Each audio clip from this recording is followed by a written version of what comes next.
Ever wondered where your money really goes when you buy a mutual fund? Well, it gets plugged into this massive, powerful industry run by what we call asset management companies, or AMCs. Today, we're going to pop the hood on these incredible money machines. We'll break down exactly how they work, how they make their cash, and what really makes them tick. So here's the game plan. We'll kick things off with the big picture opportunity, then we'll dive right into the business model. After that, we'll look at the fuel that powers them, how they turn that into profit, and finally, we'll hand you the operator's manual for how to size one up yourself. All right, first things first, let's set the stage. Why should you even care about this industry? Well, it really boils down to one thing, just sheer, undeniable scale. I mean, just look at that number. Over 40 lakh crore rupees. That's the total pot of money, the assets under management, or AUM, that these companies are managing here in India. It's a truly massive amount of capital that shapes our whole economy. And it's this huge scale that makes it such an attractive corner of the financial world. You see, it's being pushed forward by these really powerful long-term shifts.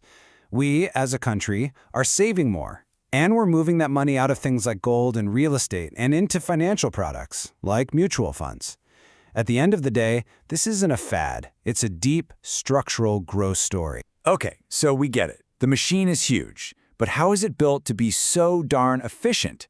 Let's go ahead and lift the hood to see the actual business model that makes it all work. The secret is in its core design. It's what's called an asset-light model. Now, think about a bank. A bank needs tons of its own money to make loans. An AMC? Totally different. They're managing other people's money. They don't have that investment risk sitting on their own books. Their real assets are intangible. Their brand, their tech, and, most importantly, their people. And this design, it creates some pretty incredible advantages. First, it's asset light, like we just said. It also creates something called high operating leverage, which is kind of the secret sauce for profits, and we'll get to that in a bit. It brings in predictable, recurring revenue, month after month, and it's super scalable.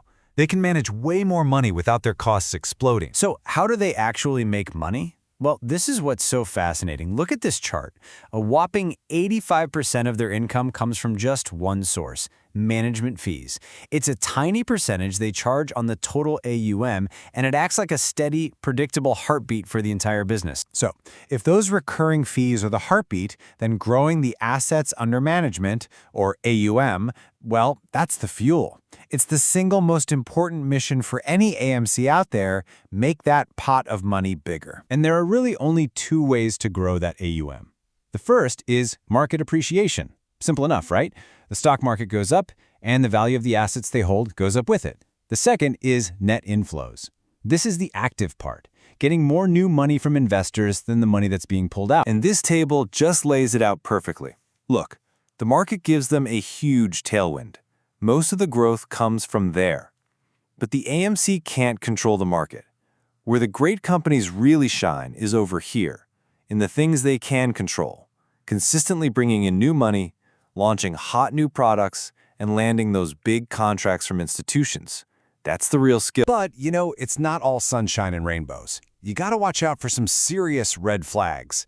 If their funds are constantly doing poorly, people are gonna take their money elsewhere. Being too dependent on one big client, one type of product, or even one sales channel, that's a huge risk.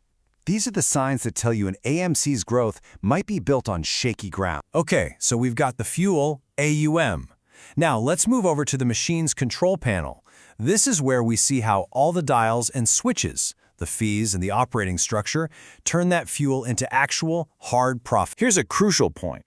Not all AUM is created equal. I mean, just look at the difference here. It's not even close. Those actively managed equity funds can charge fees that are 10, 20, sometimes 30 times higher than a simple passive ETF.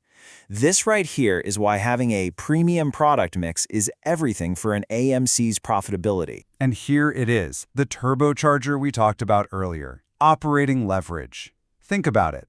An AMC's costs are pretty much fixed. Salaries, rent, software.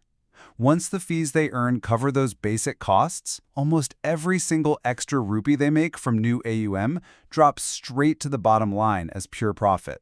This is exactly why scale is the name of the game in this business. But it's a constant fight. On one side, you have things that push profits up, like getting bigger and using technology to get more efficient. But on the other side, you've got this intense pressure from rivals pushing fees down, plus the rising cost of hiring top talent and dealing with regulations.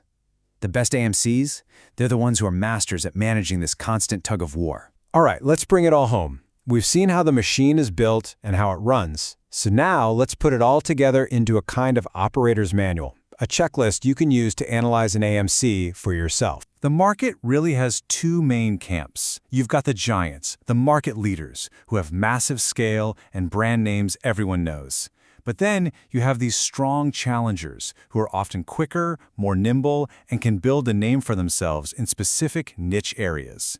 It's a classic battle of the titans versus the quick-footed upstarts. So here's the deal. If you really want to size up an AMC, you can't just look at one number. You need a balanced approach. A scorecard kind of like this one. And just notice what gets the most weight. The stuff we've been talking about this whole time. Consistent AUM growth, solid fund performance, and fat operating margins. Those are the real drivers of value. And to help with that last little piece on valuation, here's a handy rule of thumb the pros use. They just look at the company's total stock market value and compare it to its assets under management. For a healthy AMC, you're typically looking for a number somewhere between 2 and 4%. It's a great little back-of-the-napkin check. And then, of course, you've got the old classic, the price to earnings, or PE ratio. This basically tells you how many rupees you're paying for every 1 rupee of the company's profit. For a good quality AMC that's still growing, a PE somewhere in that 15 to 25 range is generally seen as being in the fair value zone. And all this really brings us to the big final question. We've seen just how crucial scale is in this business. It gives the big guys a massive head start.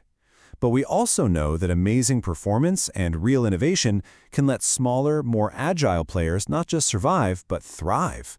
So the future of this whole industry really hangs in the balance. It's a battle between the sheer scale of the giants and the specialized agility of the challengers. And that right there is the dynamic you've got to watch.